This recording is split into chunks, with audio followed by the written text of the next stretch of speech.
প্রিয় শিক্ষার্থীরা, আসসালামু আলাইকুম। রসকাটের 32তম পর্বে সবাইকে স্বাগতম।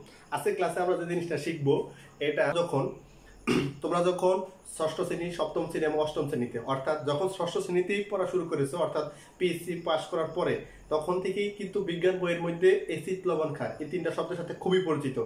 তারপরে যখন ক্রমান্বয়ে ষষ্ঠ থেকে সপ্তম শ্রেণীতে, তারপর অষ্টম শ্রেণীতে, তারপরে নবম শ্রেণীতে আসছো, ধারাবাহিকভাবে কিন্তু এসিড, লবণ, ক্ষারগুলো খুবই ভালো করে পড়ে আসছো এবং এই নামগুলোর সাথে খুবই পরিচিত। আমরা আমাদের দৈনন্দিন জীবনে এসিড, লবণ, ক্ষারের কিন্তু অনেক ব্যবহার করে থাকি, ঠিক আছে।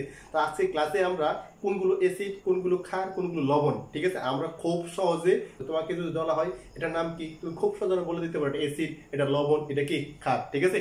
তো চলো প্রথমে আমরা এসিড কাকে বলে, ক্ষার কাকে বলে, লবণ কাকে বলে আমরা দেখবো। প্রথমে যদি আসি, যে সকল পদার্থ জলীয় দ্রবণে H+ আয়ন প্রদান করতে সক্ষম, ঠিক আছে, আর যে সকল পদার্থ জলীয় দ্রবণে তোমার কি OH- আয়ন প্রদানে সক্ষম, তাদেরকে বলা হয় ক্ষার। এসিড কাকে বলে, যে সকল পদার্থ জলীয় দ্রবণে, ঠিক আছে, যে সকল পদার্থ জলীয় দ্রবণে তোমার কি H+ আয়ন প্রদানে সক্ষম। আর যে সকল পদার্থ জলীয় দ্রবণে তোমার কি OH- আয়ন প্রদানে সক্ষম, তারা হচ্ছে তোমার কি ক্ষার। এরা হচ্ছে এসিড, তারা হচ্ছে তোমার কি ক্ষার। কথা বুঝতে পারছো কি কইছি? তাহলে এসিড এবং ক্ষারগুলো আমরা একটু চিহ্নিত করার চেষ্টা করব। যেমন মনে করো এসিড হিসেবে আমরা যে নামগুলো সবচেয়ে পরিচিত, ঠিক আছে, এটার নাম কি HCl, হাইড্রোক্লোরিক অ্যাসিড। তারপরে H2SO4, এর নাম কি সালফিউরিক অ্যাসিড। HNO3, এর নাম কি নাইট্রিক অ্যাসিড।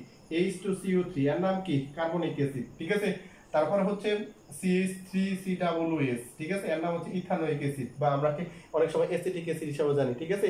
এটা কিন্তু একটা জৈব অ্যাসিড। আর বাকিগুলো তোমার কি অজৈব অ্যাসিড। আমরা সামনে এগুলো আসতেছে, জৈব অজৈবগুলো কিভাবে চিহ্নিত করবো আমরা খুব সহজে বলতে পারি।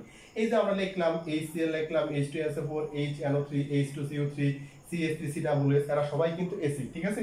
এরা জলীয় দ্রবণে কি করতে পারে, প্রোটন দান করতে পারে, অর্থাৎ H+ দান করতে সক্ষম। যেমন মনে করো আমরা HCl কে যদি তোমার কি বিয়োজিত করো, তাহলে H+ এবং কি পাওয়া যাবে, Cl- পাওয়া যাবে, ঠিক আছে। H2SO4, অর্থাৎ H2SO4 কে যদি আমরা বিয়োজিত করি, তাহলে কি পাওয়া যাবে, H+ আর কি পাওয়া যাবে, SO4 2- পাওয়া যাবে, ঠিক আছে। এই ক্ষেত্রে প্রোটন কয়টা, দুইটা। তারপর হচ্ছে HNO3, এর নাম হচ্ছে নাইট্রিক অ্যাসিড, ঠিক আছে। একে বিয়োজিত করলে H+ এবং কি পাওয়া যাবে, NO3- পাওয়া যাবে, ঠিক আছে। এরা সাথে সবাইকে তুমি যদি বিয়োজিত করো, তাইলে দেখো জলীয় দ্রবণে কি পাওয়া যেতেছে, প্রোটন পাওয়া যেতেছে, অর্থাৎ অ্যাসিড। অর্থাৎ এরা জলীয় দ্রবণে H+ আয়ন প্রদান করতে সক্ষম। এই কারণে আমাদের সবাইকে কি বলবো, অ্যাসিড বলবো, ঠিক আছে। তোমরা অবশ্যই এগুলোর সাথে একোয়াস অবস্থাটা লিখে দিবা, ঠিক আছে, একোয়াস অবস্থাটা আমরা লিখে দিব, মনে থাকবো। তারপর হচ্ছে আমরা যদি ক্ষারের কথা আসো, ক্ষারের কথায় আসলে আমরা যে বিষয়টা বলতে পারবো সেটা হচ্ছে, যেমন মনে করো OH-, যেমন NaOH, সোডিয়াম হাইড্রোক্সাইড, তারপর পটাশিয়াম হাইড্রোক্সাইড, তারপর হচ্ছে ক্যালসিয়াম হাইড্রোক্সাইড, তারপর হচ্ছে তোমার কি ম্যাগনেসিয়াম হাইড্রোক্সাইড, এরা সবাই কিন্তু ক্ষার, ঠিক আছে। এরা সবাই কিন্তু কি ক্ষার। তো এই ক্ষার কিভাবে এরা যাদেরকে জলীয় দ্রবণে, যেমন সোডিয়াম হাইড্রোক্সাইডকে যদি আমরা জলীয় দ্রবণে সংযুক্ত করি, তাহলে সোডিয়াম প্লাস আর কি পাওয়া যাবে, OH- অবস্থায় পাওয়া যাবে, ঠিক আছে।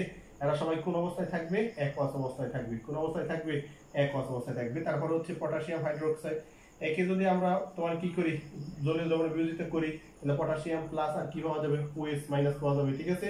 এরা কোন অবস্থায় থাকবে, একোয়াস অবস্থায় থাকবে। বুঝতে পারছো কি বলছি? আবার যদি তুমি ক্যালসিয়াম হাইড্রোক্সাইড কে বিয়োজিত করো, তাহলে ক্যালসিয়াম হাইড্রোক্সাইড কে বিয়োজিত করলে কি পাওয়া যাবে, ক্যালসিয়াম কত প্লাস, 2+ এবং OH- পাওয়া যাবে। এরা সবাই জলীয় দ্রবণে কিন্তু কি OH- প্রদানে